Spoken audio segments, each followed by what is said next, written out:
सन्माननीय नानासाहेब धर्माधिकारी यांच्या प्रतिष्ठाचं काम संपूर्ण जगाला माहीत आहे.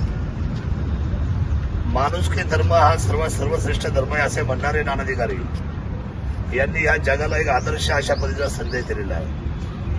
जगा आणि जगू द्या, सहृदयी आपण एकमेकांचे आणि ह्या पर्यावरणाचे, स्वच्छतेचे आणि संस्काराचे खरं तर आपण सर्व वारसदार आहे.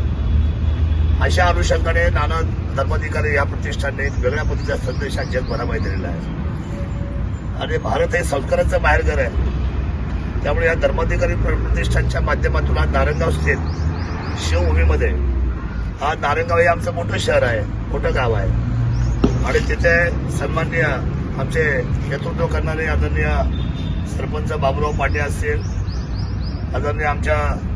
आदरणीय भगिनी वावळताई असतील, सन्माननीय संतोष वाजगे आणि हा संपूर्ण नारायणगावच्या सर्व पंचकृषीतले सर्व जो आमचा नारायणगाव वारवाडीचा परिसरामधील लोक आहेत, ही अतिशय कर्तव्याने देखणी माणसं आहेत. खरं तर हे आमचा प्रवेशद्वार म्हणजे आमचं या शिवभूमीचं नाक आहे. आणि इथे काम करत असताना प्रचंड मिळत ही मंडळी वेगळ्या पद्धतीचं, मग नदी स्वच्छता अभियान असेल, किंबहुना छत्रपती शिवरायांचं प्रवेशद्वार असेल, किंबहुना ह्या गावच्या व्यवस्थापनामध्ये अंडरलाईन गटर व्यवस्था असेल, या सगळ्या गोष्टीमध्ये अतिशय बारकाईने काम करण्यामध्ये नारायणगावकर वारवाडीकर यांनी आता एक वेगळ्या पद्धतीचा अजेंडा संपूर्ण जिल्ह्यामध्ये राबवलेला आहे. आणि त्या अनुषंगाने आज आम्हाला अतिशय अभिमान वाटतो. आता सध्या अधिवेशन चालू आहे. खरं तर स्वच्छता मोहिमेची जी प्रतिमा जी आहे, ती प्रतिमा ही भारताची प्रतिमा आहे. आणि त्या प्रतिमेला आज पुन्हा एकदा नारायणगावकरांनी जी साथ घातली, त्याच्यामध्ये आज संपूर्ण महामार्ग असेल, गाव असेल, गावच्या संपूर्ण भागातला परिसर असेल, या सगळ्या ठिकाणी मोठ्या पद्धतीची टीम आज या स्वच्छता अभियानामध्ये उतरलेली आहे. आणि माझी अशी विनंती आहे, तालुक्यातल्या सगळ्या गावांच्या सर्व माझ्या असलेल्या माझ्या समाज बांधवांना, सर्व नागरिकांना, रहिवाशांना, जर महिन्यातून एकदा आपण सर्वांनी जर खरडा हातामध्ये घेतलं तर काय हरकत नाही.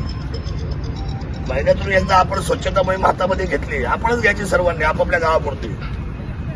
संत गाडगे बाबा आपले आदर्श आहे. आणि म्हणून या स्वच्छतेच्या मोहिमेमध्ये शेवटी कचरा आपणच करतो, तो कचरा आपणच साफ केला पाहिजे. आणि आपलं राष्ट्र फार महत्वाचं आहे. राष्ट्राच्या दृष्टीने अतिशय ध्येयवादी विचाराने प्रेरित आपण राष्ट्राच्या दिशेने पाऊल टाकलं पाहिजे. महिन्यातला एक दिवस मी माझ्या राष्ट्रासाठी देईल.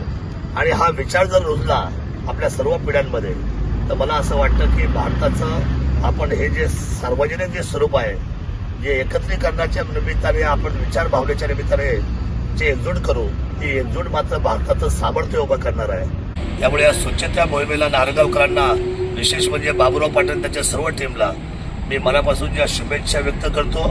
आणि हा आदर्श आपण सर्वांनी तो पुढच्या कालखंडामध्ये महिन्यातला एक दिवस मी माझ्या गावासाठी देईन. म्हणजे मुंबईकर, पुणेकर मंडळी तर रायवडच्या दिवशी ते पण त्याच्यात सामील होतील. माझा गाव माझा अभिमान, माझा तालुका माझा अभिमान, माझं राज्य माझा अभिमान, माझा देश माझा अभिमान.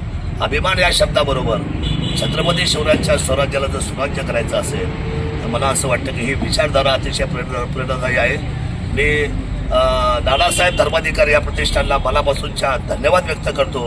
आणि त्यांच्या कार्याला मी मनापासून आपल्या सर्वांच्या वतीने शुभेच्छा देतो. जय शिवराय. धन्यवाद.